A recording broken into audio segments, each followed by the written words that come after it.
सतगुरु चरण को करू सुप्रेम प्रणाम। अशुभ हरण मंगल कर धनी श्रीदेव चंद्र जिना। श्री प्राणनाथ निज मूलपति श्री महेराज सुना।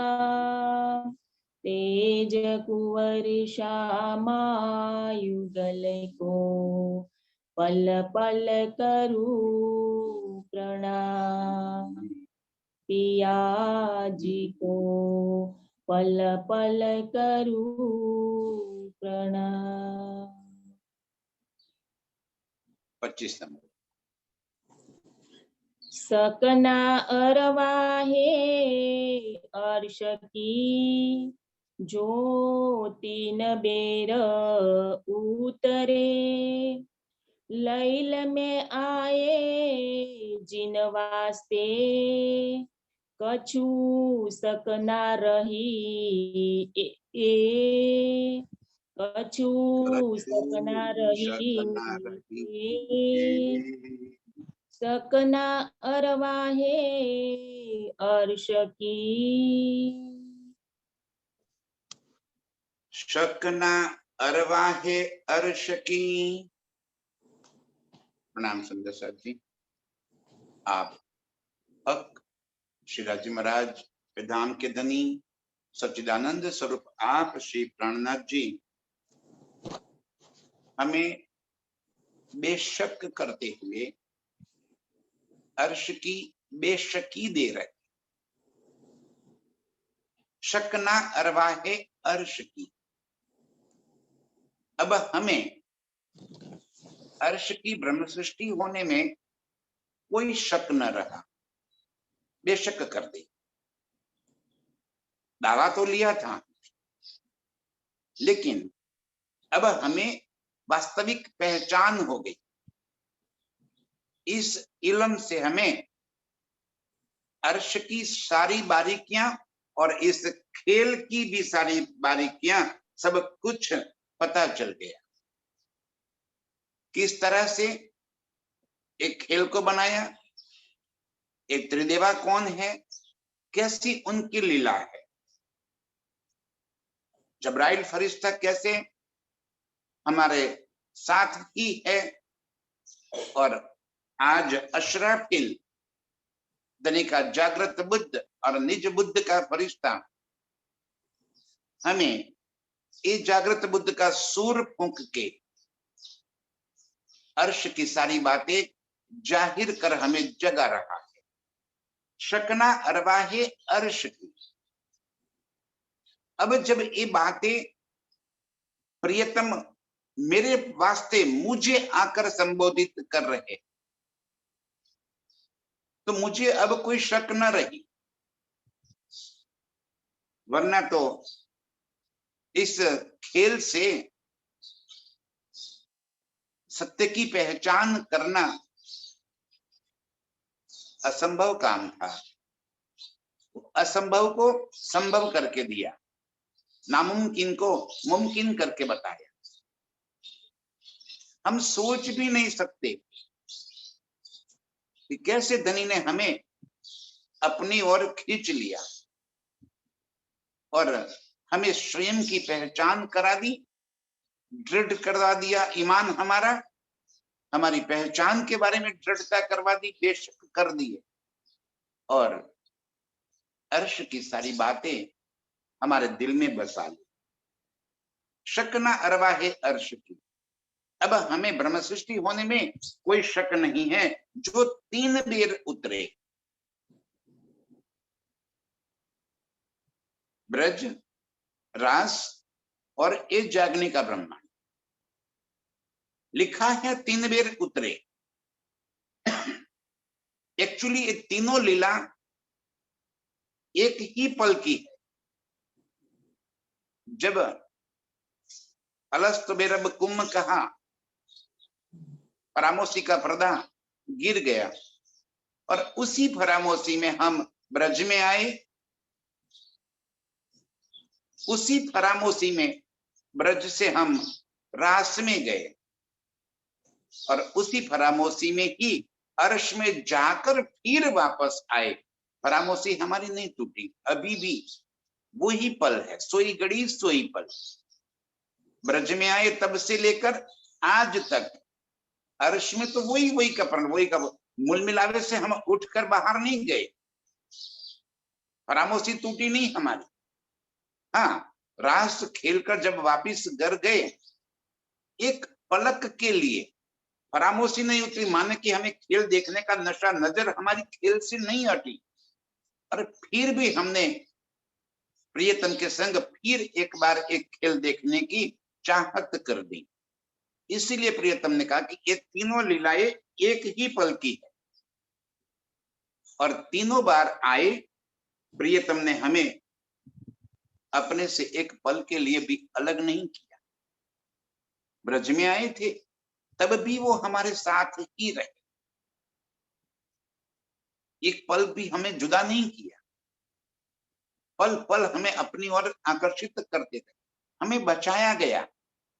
देखो धनी की मेहर, ब्रज में भी आए तो हमें उन्होंने इस माया से बचाया। कैसे गोवर्धन पूजा से हमें बचाया, कैसे आग पानी पत्थर की पूजा से बचाया, याद कीजिए आप। उस समय भी धनी जी हमारे संग रहे और हमें अपने प्यार में डुबो के रखा।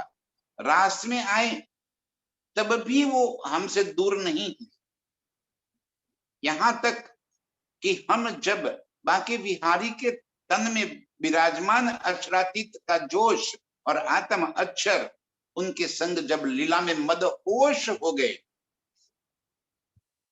तब हमें फिर से चौंकाने के लिए जोश लिया कछुक खींच। जब प्रियतम ने अपना जोश खींच लिया तो हम उसी पल रास में, योग माया के ब्रह्मांड में तुरंत चौंक गए कि अरे ये कौन। बस ये चौंकाने के लिए ही तो जोश वापिस खींच लिया था, ताकि हमें पहचान हो जाए कि ये घर नहीं है हमारा, ये हम कहीं और है। लेकिन वो चौंकाने के बाद भी जब हम वापिस परमधाम गए तो खेल देखने की चाह अधूरी रह गई। अब कौन सी चाहत अधूरी रह गई? ध्यान से सुंदर साथ जी, सब आज तक हम यही मानते रहे कि हमने एक खेल की इतनी बड़ी बुराई नहीं देखी थी। धनी जी आपने कहा था कि आग पानी पत्थर पूजोगे, हमने तो नहीं पूजा। आप कहते थे कि हम कुछ आपसे दूर हो जाएंगे, भूल जाएंगे, हमने तो आपको नहीं भूला, ब्रज में भी आपके साथ रहे। तो आप तो बोल रहे थे माया तो बहुत बलशाली है, हमें तो कोई एहसास नहीं हुआ, फिर दिखाओ ना। एक्चुअली वो बात नहीं थी। जब हम रास में, जब धनी ने जोश खींच लिया और हम चौंक गए, तब प्रियतम भी एक पल के लिए हमसे अंतर्ध्यान हो गए। तब जो विरहाग्नि प्रकट हुई, तब जाके प्रियतम फिर भजनानंद स्वरूप में आकर हमारे सारे मनोरथ पूर्ण किए। और फिर जब पूछा कि मेरी रूहें, तुम्हें ये योग माया का ब्रह्मांड, ये वृंदावन कैसा लगा? तब हमारा जवाब था कि ये तो स्मशान घाट है। आपकी एक पलक की विरह में हमें तो इसने बहुत बुरा हाल कर रखा है। हमें ये नहीं चाहिए। अब ये घर ले चलो जहां जुदाई न हो। हमने ऐसा कब कहा?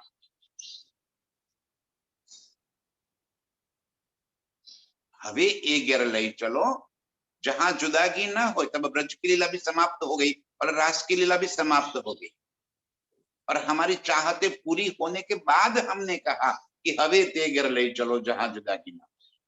यदि हमारी चाहते बाकी होती तो हम ये न कहते कि अब ये घर ले चलो।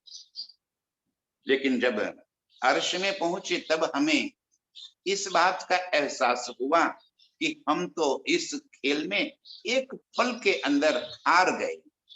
और प्रियतम जीत गए। अर्श में हम हमेशा जीतने के आदी थे, कभी हम हारते ही नहीं थे। आज पहली बार ऐसा हुआ कि हम एक कंपटीशन में इश्क के बल में हम हार गए, और तब जाके दिल में ये बात उपजी कि यदि एक बार एक मौका फिर से मिल जाए, अब की बार तो हम तुरंत जाकर खेल में प्रियतम को याद कर लेंगे और वापिस आ जाएंगे और प्रियतम को हरा देंगे कि देखो आपकी माया हमारा कुछ भी नहीं बिगाड़ सकी और हम आपको नहीं भूले। इस वास्ते हमने कहा कि धनी जी बस एक बार फिर माया दिखा दो, देखो फिर हम कैसा बल करते हैं, कैसे हम आपको पहचान कर लेते हैं और कैसे माया से हम छूटकर आपके पास चले आते। धनी जी कह रहे ठीक है, चलो कोई बात नहीं, एक बार तीसरी बार खेल बना देते हैं, लेकिन अब की बार मैं अपनी मर्जी से आपको नहीं जगाऊंगा, अब आपको आपके बलबूते पर जागृत होना है। ठीक, हमने कह दिया कि ठीक है राजी, लेकिन हम कैसे जागृत हो जाएंगे? तो कोई बात नहीं, कोई फिक्र मत करो, मैं आऊंगा तुम्हें जगाने के लिए, मैं अर्श की सारी बातें बताऊंगा तुम्हें, मैं अर्श का इल्म तुम्हें दे दूंगा, मैं रो रो के तुम्हें सारी बात सुनाऊंगा, तुम रो रो के मेरी बात सुनोगे लेकिन होश में नहीं आओगे। तब हमें अपने इश्क के ऊपर इतना गुरूर था कि हमने कह दिया कि क्या बात कर रहे हो राज जी, इतना कुछ होने के बाद हम न जागे, ऐसा तो नहीं हो सकता। ठीक है चलो एक बार और खेल दिखा दो। अब खेल दिखाने के लिए आ गए। देखो आप, रास ग्रंथ समाप्त हो गए, तुरंत प्रकाश ग्रंथ प्रारंभ हो गया और प्रकाश के दूसरे प्रकरण में ही इंद्रावती कहती है संभालो साथ अवसर आव्यो छे हाथ जी। मौका मिला है हमें, आप नाख्या जेम पहले फेरे वरी नाख जो एम निगात जी। यानी कि जब पहले फेरे ब्रज में हमने प्रियतम की बांसुरी सुनी और तुरंत अपने तन छोड़कर योगमाया में पहुंच गए थे, बस इसी तरह नाक जो एनी निगात जी, इसी तरह तुरंत ही अब प्रियतम के प्यार को पहचान कर चलो जल्दी। देखो कितना बल करती है इंद्रावती और हमें वापिस बुलाने के लिए, लेकिन हमने तो खेल को इस तरह से पकड़ लिया था कि अब इंद्रावती की आवाज हमारे कानों में नहीं गूंज रही थी, हमें तो अर्श का खेल का आनंद आ गया। इसलिए कहा कि शकना अरवाहे अर्श की जो 3 बेर उतरे। अब ये तीसरी बार हम आए और आकर प्रियतम अपना पूरा इल्म, अर्श की सारी नियामतें, सारी बातें लेकर आए ताकि हम फिर अपने निज स्वरूप में जागृत हो सके। इस तरह हम खेल में आए हैं। लैल में आए जिन वास्ते कछु सकना रही ए। लैल माने कि ये खेल संसार में, झूठ में, लैल में आए जिस वास्ते, लैल तुल कद्र माने कि अंधकार की रात्रि, लैल माने अंधकार, अंधकार की रात्रि माने कि अज्ञानता की रात्रि, इस खेल के अंदर हम आए। जिन वास्ते, क्या इरादा था हमारा इस खेल में, मतलब उद्देश्य क्या था, क्यों हम इस खेल के अंदर आए? हमारा तो उद्देश्य था प्रियतम के इश्क को पहचान लेना, हमारे इश्क को जान लेना। इश्क रबद में जो हमने कहा था कि हम आपके आशिक है और हमारा इश्क ज्यादा है, बस इसी वास्ते हम तो आए, लैल में आए जिन वास्ते। लेकिन ये तो एक कारण था, इश्क रबद मूल उद्देश्य नहीं था, इश्क रबद मूल कारण नहीं है खेल में आने का। मूल कारण है अर्श की जो गुज बातें है, जो हमें अर्श में कभी पता न चली, न पता चल सकती है। जैसे प्रियतम का मारिफत का स्वरूप हम चाहने पर भी प्रियतम हमें अपने मारिफत के स्वरूप की पहचान नहीं करा सकते, क्योंकि मारिफत में हकीकत रह ही नहीं सकती और हम हकीकत के स्वरूप है। कैसे पहचान करावे मारिफत की? न तो हमें हकीकत की पहचान थी कि अर्श की सारी नियामतें मेरे प्रियतम का ही स्वरूप है, मेरे प्रियतम का ही अंग का नूर प्रकट होकर अर्श की अनंत नियामतों के रूप में खड़ा है, जो मेरे प्रियतम मुझे रिझाने के वास्ते। खाली आप इतना समझ लोगे जब कि अर्श की सारी नियामतें मुझे रिझाने के लिए है, उस दिन अर्श को देखने का नजरिया आपका बदल जाएगा। मेरा उद्देश्य समझिए कहने का, हमने आज तक अर्श की नियामतों को उन नियामतों के रूप में जाना, उस तरह से पहचाना। अब उसको एक नए नजरिए से देख लो कि अर्श की सारी नियामतें मेरे प्रियतम का ही प्रकट स्वरूप है, मेरे प्रियतम ही वो अनंत नियामतें बनकर खड़े हैं। जब इतना आप समझ लोगे तब एक बात और समझ लो कि प्रियतम को क्या आवश्यकता है इतने स्वरूप धारण करने की। क्या जरूरत है भाई? इतनी मोहलाते, इतने वन बगीचे, इतने पशु पंछी, इतना जल, अरे देखो तो अर्श के अनंत नियामतें, उनको ये स्वरूप धारण करने की क्या आवश्यकता है? हम रूहों को रिझाने के वास्ते, हक को और कछु काम नहीं देने रूहो लाड लज्जत, बस एक ही काम है कि मैं कैसे अपनी रूहों को रिझाऊं। बस एक उद्देश्य है, उस उद्देश्य को जान लो। ब्लेल में आए जिन वास्ते, क्यों हम खेल में आए? हमारी मर्जी से नहीं, इश्करबद भी हमने नहीं किया, प्रियतम ने इश्करबद करवाया। पहले हक के दिल में लिया था, पीछे आया माए। याद कीजिए एक एक बात, कैसे प्रियतम ने हमें इस खेल के अंदर उतारा है। क्यों? मूल बात यही है कि उद्देश्य क्या था, क्यों उतारे हमें? तो वाहिदत का इश्क और हक की बादशाही। क्या हमें अर्श में प्रियतम के इश्क की पहचान नहीं थी? ना, नहीं थी। और इस वास्ते हमने आशिकी का दावा लिया। प्रियतम ने कहा भी, बेशक रूही इश्क तुम्हारा ज्यादा है, पर आशिक न कहियो कोई, आप आशिक नहीं हो सकती, आशिक मैं हूं। लेकिन हमारे तो दिल में यही बात थी कि प्रीतम एक है कि रूहो तुम आशिक हो और मैं माशूक हूं। बस इसी जिद पे अड़े हो गए हम कि आप ये क्यों नहीं कहते कि हम रूहें आशिक। हमने अर्श की हकीकत को नहीं जाना, न तो वहदत को जाना। और आज प्रियतम बड़े मूड में है कि आज मुझे मेरी रूहों को साहिबी दिखाने, आज मुझे मेरी रूहों को मेरा इश्क दिखाना है, मेरी आशिकी की पहचान करानी। और यही आशिकी की पहचान कराने के वास्ते एक खेल में लेकर आए और एक इलम से हमें पहचान करा। और आज हम बेशक हो गए इस इलम से कि हाँ, आशिकी अर्श में भी मेरे प्रियतम की है और इस खेल में भी आशिकी तो मेरे प्रियतम की ही है।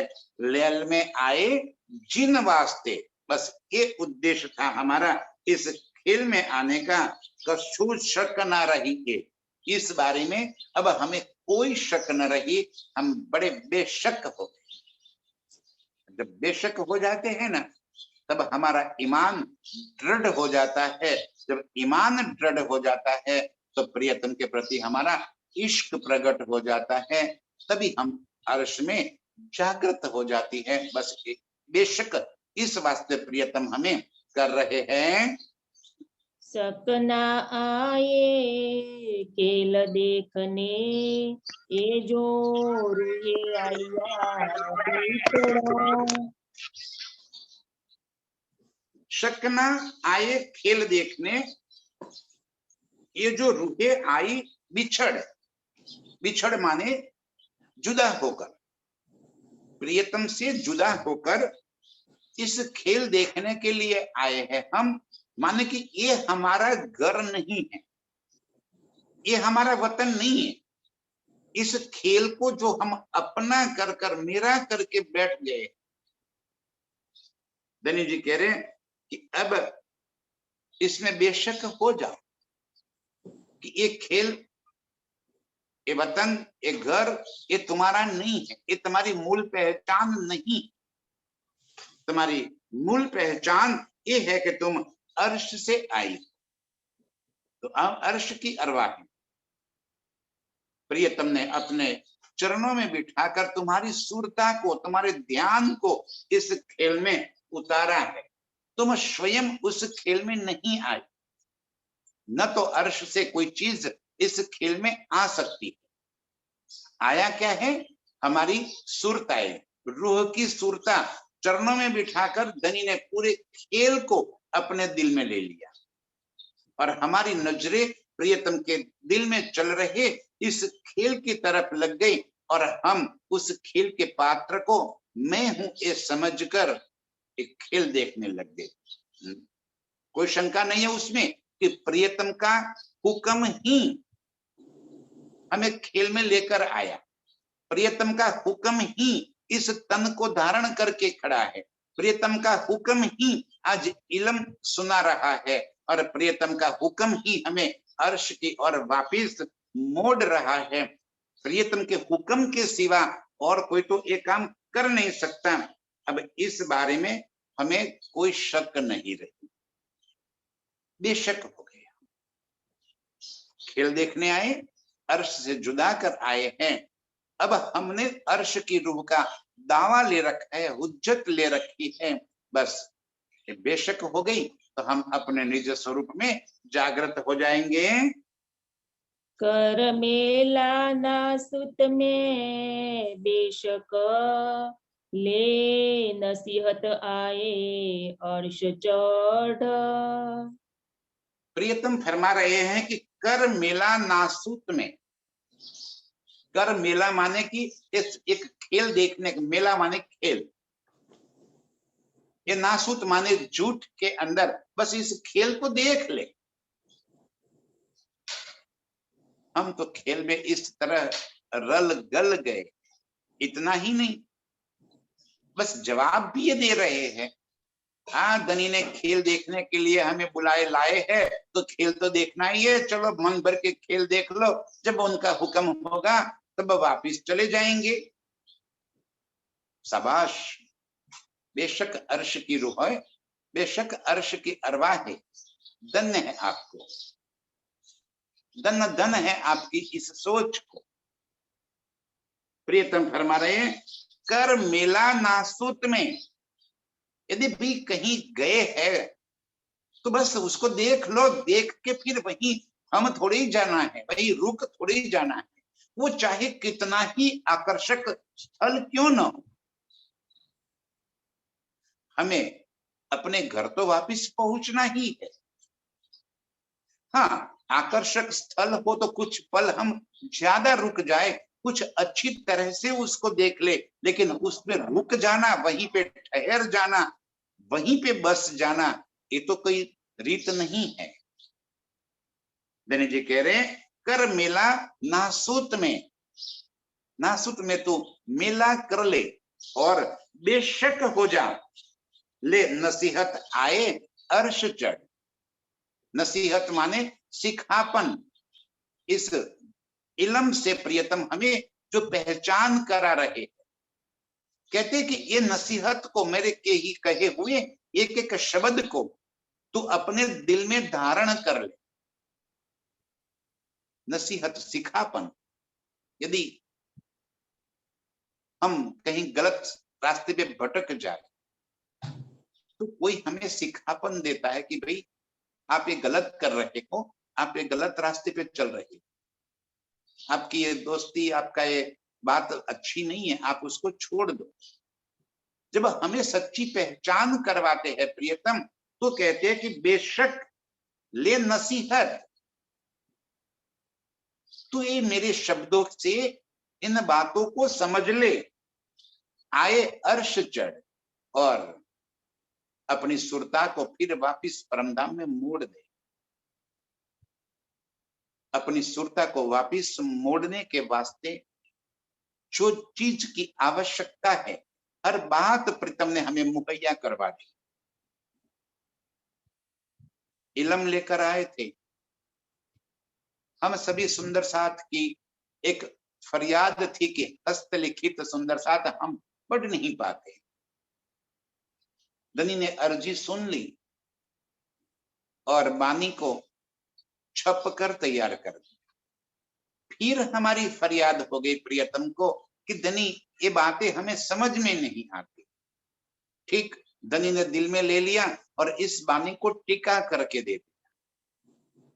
फिर हमारी फरियाद आई कि हम इसको अभी भी समझ नहीं पा रहे हैं, तो पिक्चराइजेशन करके दिखा दिया। फिर भी हमें समझ में नहीं आ रहा है, तो प्रियतम किसी न किसी तन में बैठकर आज हमें अर्श की एक एक बारीक बातें समझाकर नसीहत कर रहे हैं,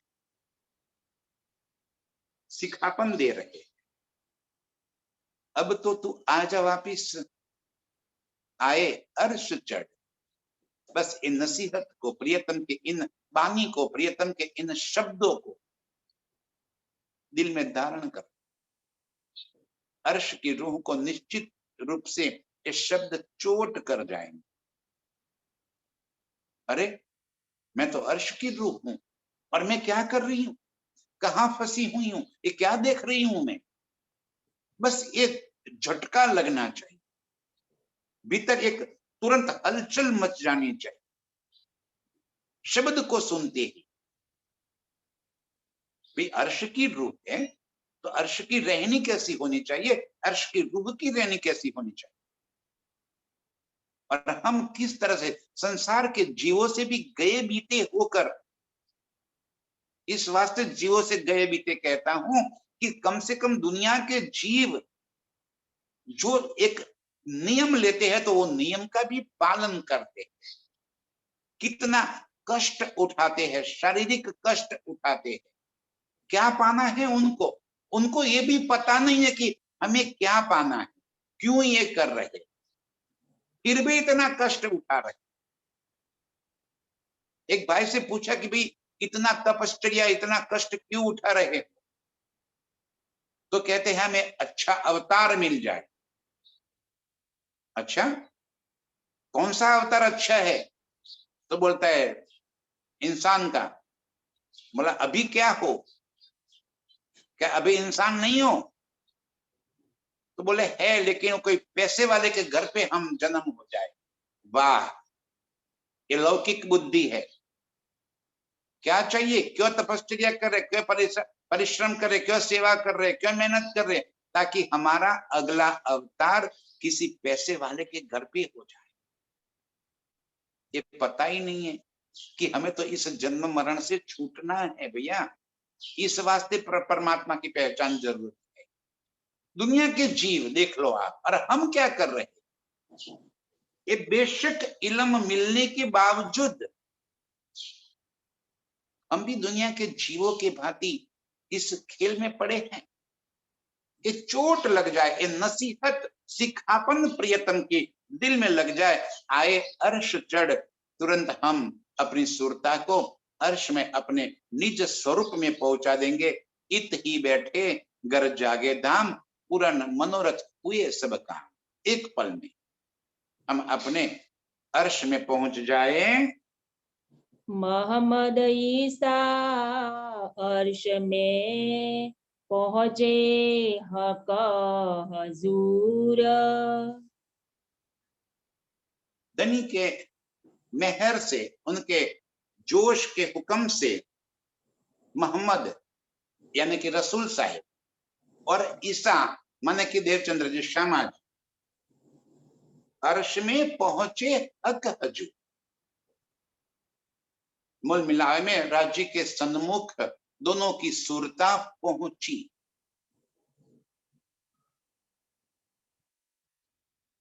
जब धनी का फरिश्ता आके मोहम्मद को ये कहता है कि चल तुझे खुदा ने बुलाया है। मोहम्मद माने मुस्तफा बेग, जिस तन का नाम था मुस्तफा बेग। तब उसको कहा आकर के तुझे खुदा ने बुलाया। तब वो कहता है मेरा मुझे खुदा का कोई काम नहीं है, मुझे नहीं आना है। 3 बार वो फरिश्ता 3 दिन तक रोज आया और फिर जाके मोहम्मद को माने कि मुस्तफा बेग की सुरता को, कौन था भीतर, मेरे प्रियतम का ही हुक्म का स्वरूप था। ध्यान से सुंदर साथी, धनी जी जिस तन के माध्यम से लीला करना चाहते हैं उस तन को अपना बना लेते हैं। पहले वजूद को तैयार करते हैं और फिर भीतर सुर फूंक देते हैं, बस तू कर काम अभी अपना। इसी तरह मोहम्मद को खुदा अपने पास लेकर गए और इनसे बातें की। श्यामा जी के स्वरूप को, उनकी सुरता को भी वापिस लेकर गए अर्श में और उनके संग बातें की। उस बारे में अब मुझे किसी भी प्रकार का कोई शक नहीं रहा। कर अर्ज सब महराज में बेशक करी मजकूर। कर अर्ज सब महराज में माने कि जब दर्शन हुए तब सारी बातें बता दी खुदा ने।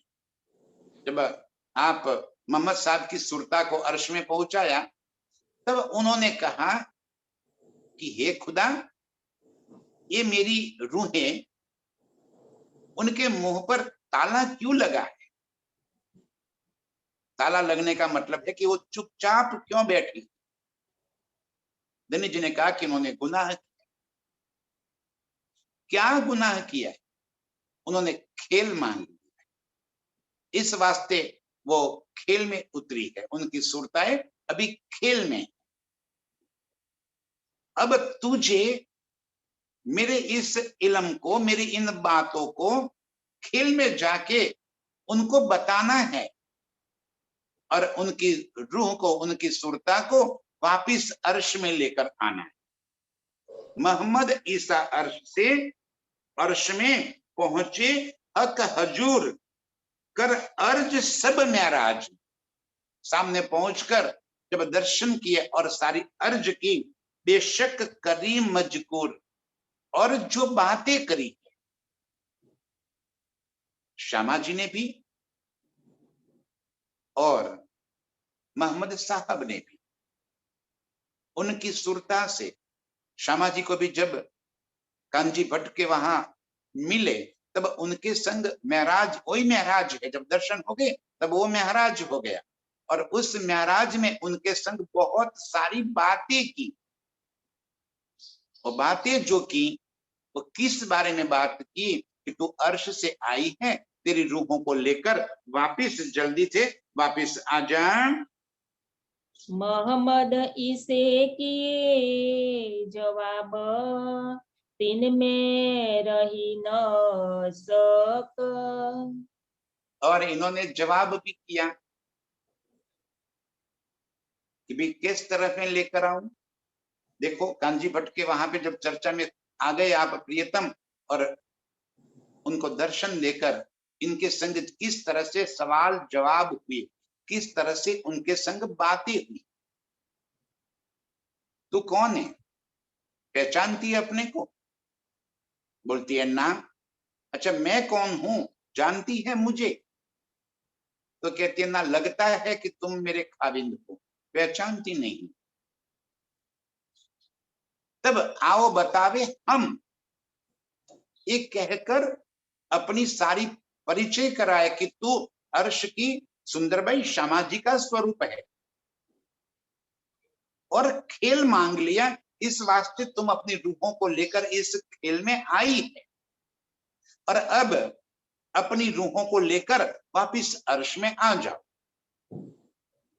इस सवाल जवाब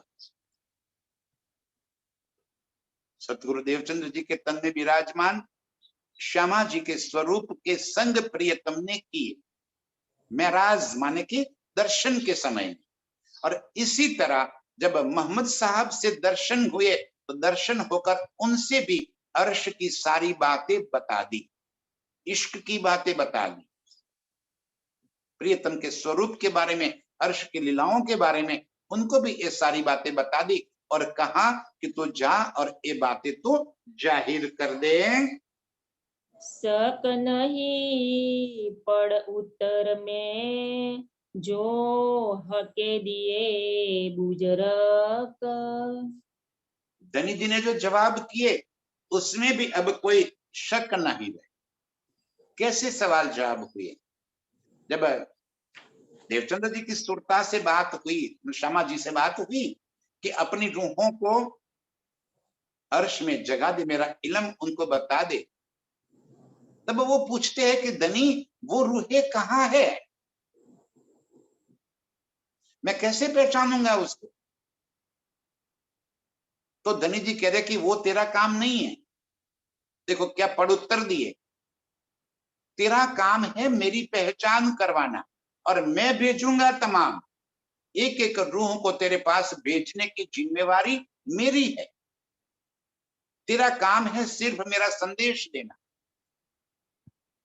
तो संदेश देती जा, उनको भेजूंगा मैं। इसी तरह मोहम्मद साहब से भी बात हुई।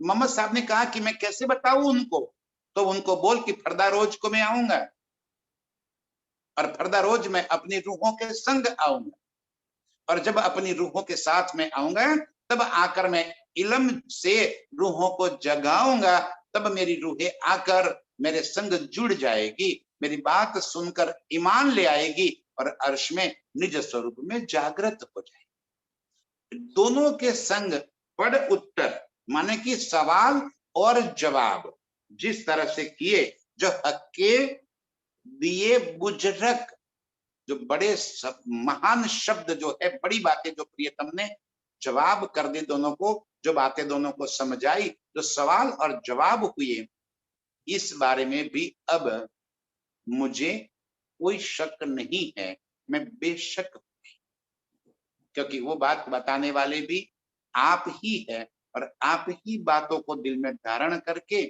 सामाजिक तारतम लेकर आई, हमें पहचान कराई अर्श की, और उसी तारतम का तारतम आप महराज ठाकुर के धाम दिल में विराजमान इंद्रावती की आत्म के माध्यम से यहाँ पे जाहिर कर। अब मुझे कोई शक नहीं, इस सारी बातों में हम बेशक हो गए। बीच सब महराज के, जेती बई मजकूर।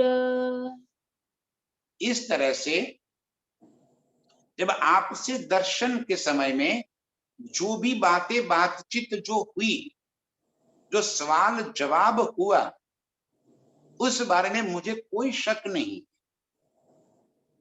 जब देवचंद्र जी ने पूछा कि धनी कहाँ जाओगे तुम, तब कहा कि आए के बैठे तुम्हारे आकार में, अब मेरे तन के अंदर बैठकर मैं ये लीला करूंगा। तब कहते अब मुझे क्या पूछना, अब मुझे कुछ पूछना ही नहीं है, जब आप मेरे तन में विराजमान हो जाते हो तो पूछने जैसी कोई बात मुझे अभी बाकी बचती ही नहीं है। इस तरह से बीच सब महराज के, महराज दर्शन के बीच में जितनी भी बातें हुई, वो सारी बातों में अब मैं बेशक हो गई हूं, मुझे कोई शक नहीं रहा।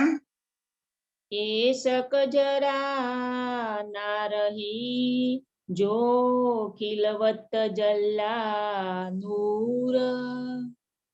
आपकी खिलवत में भी अब मुझे कोई शक नहीं रहा। तजल्ला नूर माने कि अपने घर पे परमधाम में आपके संग जो खिलवत की लीलाएं होती रहेगी, पूरा परमधाम अर्श की खिलवत के वास्ते ही है, पूरा परमधाम खिलवत खाना। अर्श में अनंत अनंत लीलाएं हमारी और प्रियतम के बीच में हमेशा होती रहती। एक शक जरा ना रही।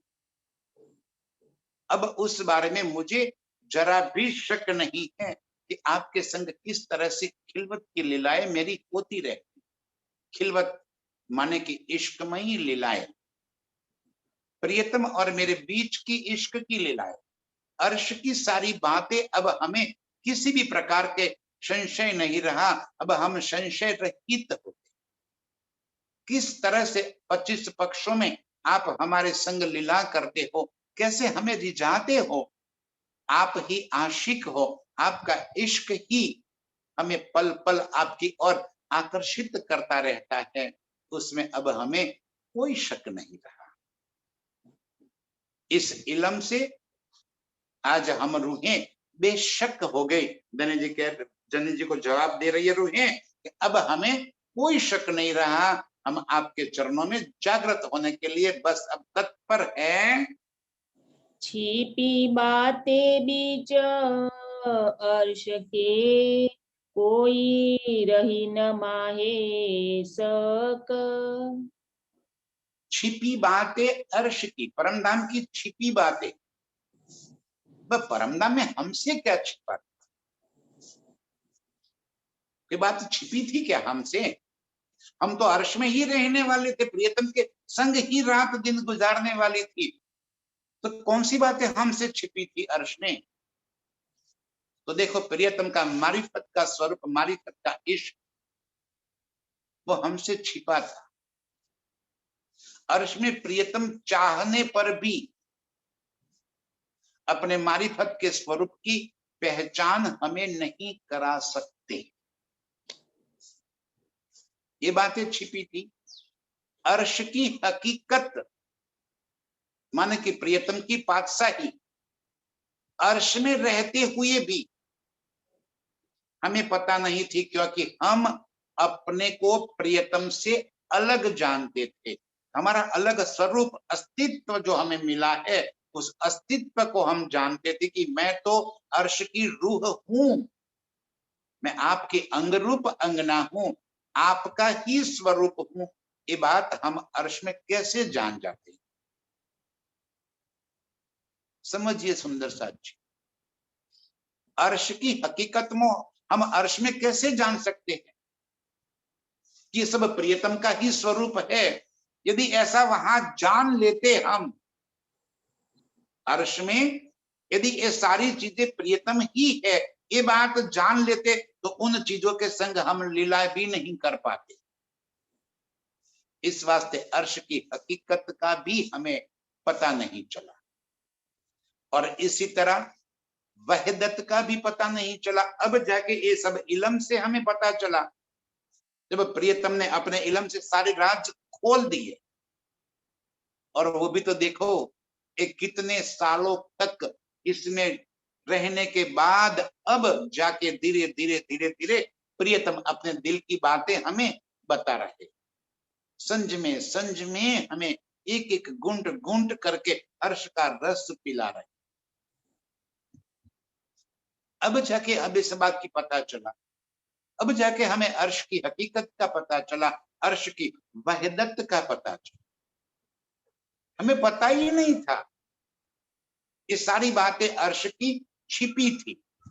मेरे प्रियतम की आशिकी, ये भी हमसे छिपी थी। हम कह दिया कि हम तुम्हारे आशिक हैं। धनी कहते कि रूहे आप आशिक नहीं हो। ये सब देखो, इश्क रबद कहता हूं मैं, बार बार ये बात समझा रहा हूं कि इश्क रबद कारण है, मूल कारण नहीं है। मूल कारण जिसे महाकारण कहा है, वो इतना ही है कि प्रियतम को हमें अर्श के सारे गुज बताने थे। हमें अर्श में कभी भी अक्षर ब्रह्म की तो पहचान होने का सवाल ही नहीं था। जब अक्षर ब्रह्म की पहचान नहीं थी, तो अक्षर की बनाती हुई इस दुनिया का तो कहां से पता चला? ये सारी बातें अर्श की गुज थी। और मेरे प्रियतम ऐसे आशिक है, ध्यान से, कोई भी आशिक अपनी माशूका से कभी कोई बात छिपा नहीं सकता। छिपाना तो तब पड़ता है जब दिल में कई बात की चोरी हो, तब जाके छिपाना पड़ता है। तो क्यों छिपाया प्रियतम ने हमसे ये सारी बातें? एक, अर्श में ये बातें वो बता नहीं सकते, वो चाहते हुए भी अर्श में हमें अर्श की गुज बातों का पहचान नहीं करा सकते। जरा देखो, आज उन्होंने एक जरा सा अक्षर ब्रह्म की तरफ मुंह क्या मोड़ लिया, तुरंत हमने खेल मांग लिया। धनी जी तो जानते थे कि जैसे ही मैं उनको ये पहचान कराऊंगा, तुरंत ही वो खेल मांग लेगी। और खेल जुदागी के बिना ये सारी बातें मैं पहचान करा नहीं पाऊंगा, और मैं अपनी रूहों से जुदा होना नहीं चाहता। कितनी बड़ी उथल पथल प्रियतम के दिल में मच रही कि न तो मैं अपनी रूहों से कोई बात छिपा सकता हूं, और न अपनी रूहों को कोई बात मैं बता सकता। छिपाता हूं तो आशिकी में दाग लग जाता है, और बताता हूं तो जुदागी सहन करनी पड़ती है। बस आज प्रियतम ने दिल में ठान लिया कि चाहे मुझे जुदागी सहन करनी पड़े, ठीक है, लेकिन आशिकी में दाग लगे ये तो ठीक नहीं है। आज हमें इस खेल में लेकर आए। छिपी बातें बीच अर्श के कोई रही न माहेश्वर। ये सारी बातें अर्श में हमसे छिपी हुई थी, अब हमें बेशक कर दिया, सारी बातें खोल कर दे दी, अपने दिल खोल कर दे दी। दिल में अब उन्होंने कोई बात नहीं छिपाई। और इससे जब हम जागृत हो जाएंगे ना, तब इश्क हमारा इतना अधिक हो जाएगा। अधिक तो कैसे कहूं मैं, क्योंकि अर्श में कम ज्यादा तो होता नहीं है, लेकिन भीतर उत्कंठा बढ़ जाएगी। तो कैसे मैं शब्द में प्रयोग करके दिखाऊं कि हम इतने लालपियत हो जाएंगे कि कब जाके प्रियतम को हम लपेट में ले ले, कैसे उनसे लिपट जाए। इतनी जुदागी के बाद मिलन का जो आनंद होगा, उसमें भी पहचान होने के बाद का मिलन। आज तक हम प्रियतम के संग इश्क तो करते थे, लेकिन पहचान नहीं थी। अब पहचान होने के बाद हमारे दिल में जो हलचल मची रहेगी, वो बात प्रियतम को आनंदित कर रही है। इस वास्ते हमें इस खेल में लेकर आए।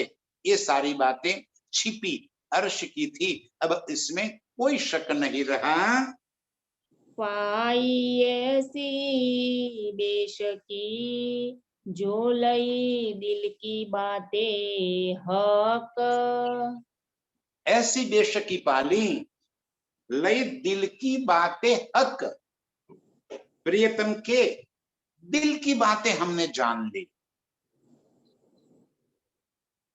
अब कोई बात नहीं छिपी हमसे। अर्श की सारी नियामतें खोल दी, सारे राज खोल दिए। और इतना ही नहीं, हमें बेशक करके ये सब दे दिया। पाई ऐसी बेशकी, लई दिल की बातें हक। प्रियतम के दिल की बातें लेकर, उनकी बातों को जानकर, प्रियतम के दिल में क्या भरा पड़ा है, आज ये बात हमें समझ में आ गई कि क्यों हमें खेल में लेकर आए, क्यों खेल दिखा रहे हैं, किस तरह से खेल बनाया, क्या दिखाना चाहते हैं।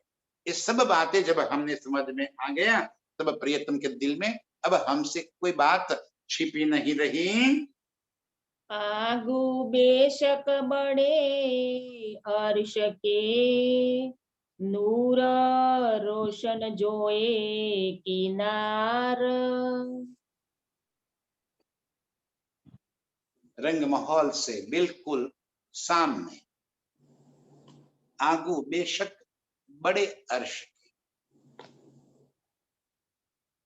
रंग महल से बिल्कुल सामने, आगू अमृत वन के बीच में होकर पाट घाट और जमुना जी बड़ी रोशन होकर, रोशन माने प्रफुल्लित होकर, किस तरह से जल वहां पे बह रहा।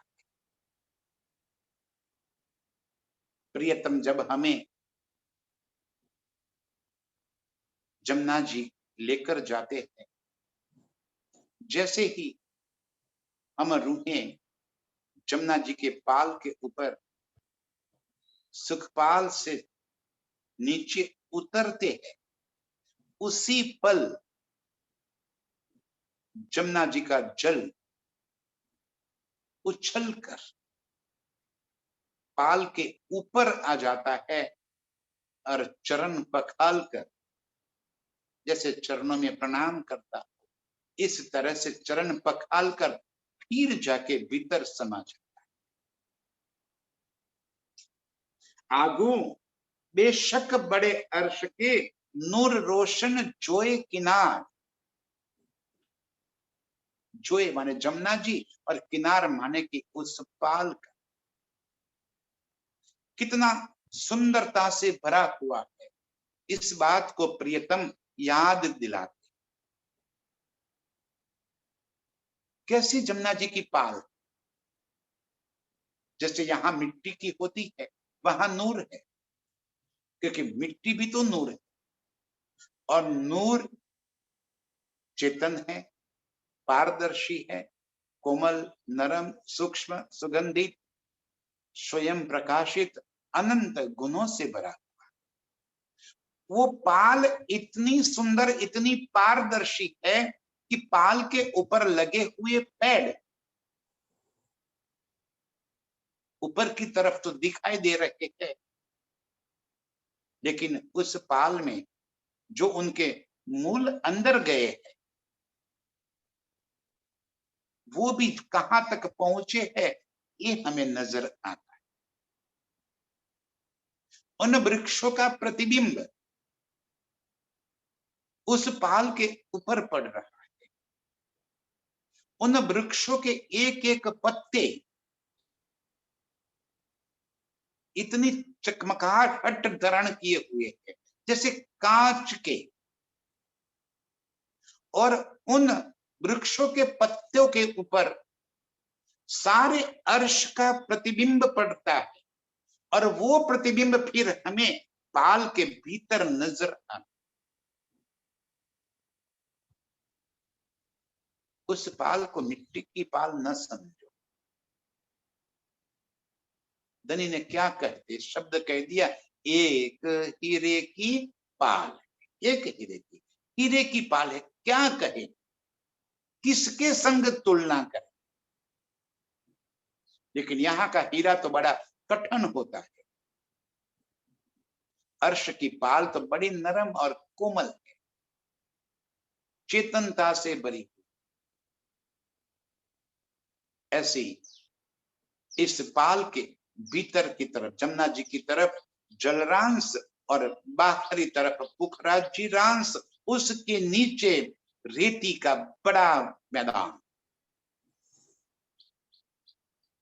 कैसे हम जब जमुना जी के पाल पे जाते हैं, पाट घाट पे दीदार करने के लिए, जल क्रीड़ा करने के लिए पहुंचते हैं प्रियतम के संग, कभी रेती में दौड़ते हैं, कभी पुखराज जी रांस में दौड़ते हैं, कभी जलरांस से होकर जमुना जी में कूद जाते, कभी उन वृक्षों की टहनियों को पकड़कर झूला झूलते हैं और उस टहनी को छोड़कर तबाहक से फिर जमुना जी के अंदर छलांग लगा देते।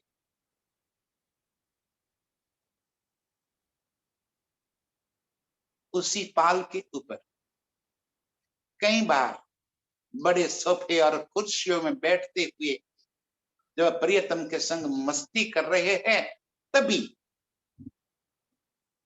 पशु पंछी खुबी खुशाली जवेरों की पुतलियां कई प्रकार के रथ लेकर अपने अपने टेबलो, जैसे कि कोई ना कोई प्रकार की, कोई गाते हुए, कोई नाचते हुए, कोई कई नाटक करते हुए हमारे आगे से गुजर जाते। जब खुबी खुशालियां उसी पाल के ऊपर हमारे सामने नृत्य करके हमें रिझाती है, और नृत्य करते करते करते जब हमारे हाथ पकड़कर हमें अपने संग नृत्य करने के लिए खींच लेती है। जरा उस समय को याद कर। मधुर ध्वनि चारों तरफ गूंज रही है, कई प्रकार के बाजिंत्र मधुर सुरावली छेड़ रहे, पशु पंछी अपने आवाज से उसमें ताल मिला रहे, थे थे कार चल रहा है। और तभी मेरा हाथ पकड़कर जब उस जलेरो की पुतली ने अपने संग नृत्य करने के लिए खींच लिया, तब मैं नृत्य करते करते करते प्रियतम का हाथ खींचकर मैं उनके संग नृत्य में मस्त हो गया।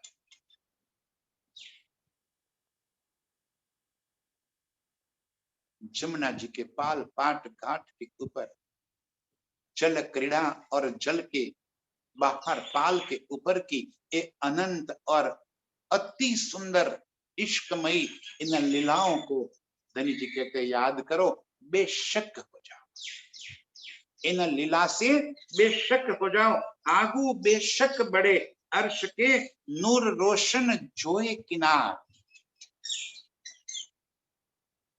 जमुना जी की इस किनार के ऊपर, इस पाल के ऊपर किस तरह से अनंत लीलाएं हम रूहें करते हैं, उसमें बेशक कर रहे हैं। दो तरफ जरी जोय के नूर रोशन अति जलकार। जमुना जी के दोनों तरफ जो किनार पाल बनी हुई, और दोनों तरफ की पाल अति रोशन, जरी, जरी माने की चमकती, जैसे यहाँ हीरे मोती माणिक अनेक रत्न कैसे चमकते रहते हैं, इसी तरह जमुना जी की पाल अत्यंत चमकीली है। और ऐसी अत्यंत चमकीली पाल के ऊपर जब इसी तरह के चमकीले वृक्ष के पत्ते और पुष्प, अनंत रंगों के पुष्प, हर पेड़ के ऊपर अलग अलग रंगों के पुष्प खिले हुए, और उन पुष्प भी यहाँ के पुष्प की तरह नहीं, जैसे हीरे मोती से बने हैं। कहे तो कहे क्या, उनकी नूर जड़ी जोत चमकार अत्यंत उज्जवलता से भरी है, और उसका प्रतिबिंब जब पाल के अंदर पड़ रहा है, तब ऐसा लग रहा है कि पाल के ऊपर भी पेड़ है और पाल के नीचे भी पेड़ है, और हम दोनों तरफ के पेड़ और दोनों तरफ के जलकार के बीच में हम जमुना जी के पाल के ऊपर खड़े हुए, दोनों तरफ एक समान दृश्य, एक समान रचना, एक समान सुख। और इसी जल क्रीड़ा में प्रियतम को हाथ में हाथ पिरोकर अब जब जमुना जी के भीतर कूद जाते, कई प्रकार की मस्तियां करते, और इतनी मस्तियां करते करते जब हम रूहों के दिल में इश्क की चाहत बढ़ जाती है, तब मैं जमुना जी के भीतर डुबकी लगाकर प्रियतम की टांग खींचकर भीतर लेकर चली जाती, कोई प्रीतम को लेकर देहूरियों में चली जाती है, कोई प्रियतम को लेकर पाट घाट की उस मेहराबों में, उन महलातों में, उन सुख से छांव में चली जाती है और प्रियतम के संग अनंत अनंत प्रकार के सुख लेते।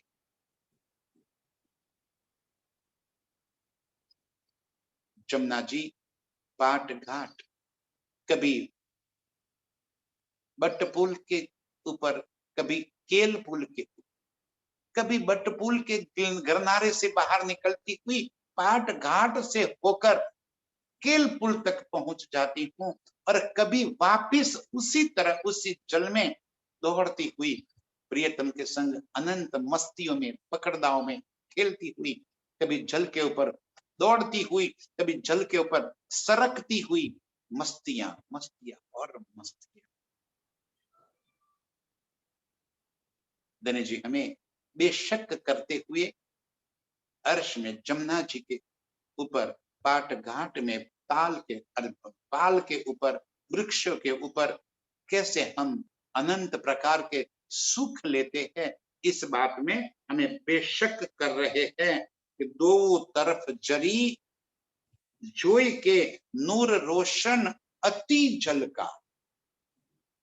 जमुना जी के दोनों तरफ इस तरह उस पाल के ऊपर अत्यंत झलकार प्रकाशित हो रहा है, सुंदर दृश्य वहीं पे प्रियतम हमें दिखा रहे हैं, आनंद दे रहे हैं, इश्क का आनंद हम ले रहे हैं।